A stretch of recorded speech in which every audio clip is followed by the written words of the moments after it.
আমরা সবাই যাচ্ছি কালীঘাট। এই দেখো এখানে সব বসে আছে, সব ট্রেনে করে যাব। আজকে হচ্ছে নীল পুজো, তো নীল পুজো উপলক্ষেই সব যাচ্ছি কালীঘাটে। প্রত্যেক বছরই তো যাই, তো চলো তোমাদের সাথে শেয়ার করতে থাকি কি কি করছি না করছি। তো আমরা ঢাকুরিয়া স্টেশনে চলে এসেছি সবাই। প্রচুর রোদ উঠেছে, মানে পাড়া যাচ্ছে না।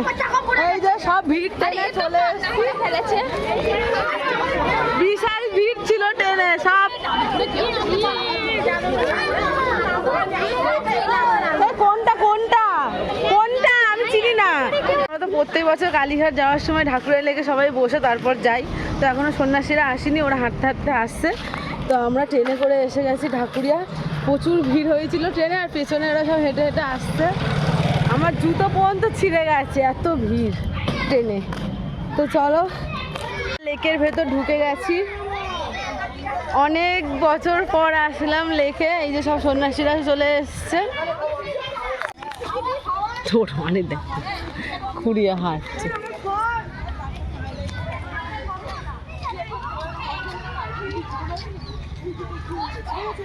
এখন লেকের বাইরে বেরিয়ে যাচ্ছি, অনেকক্ষণ বসে আর কি।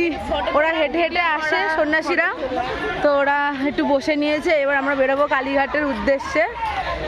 এই যে সব আসছে।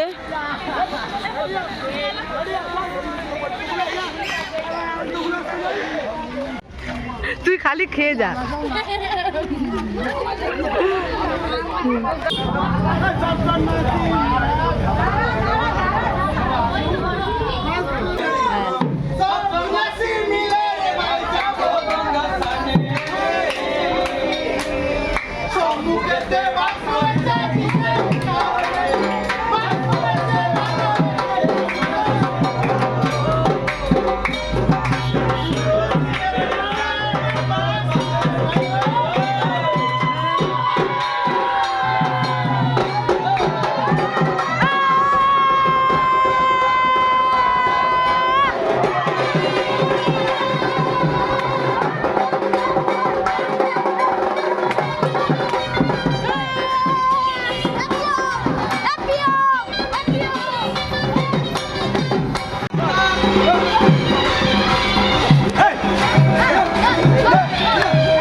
মরা পড়েছে, বাস পড়েছে, এরকম হয়।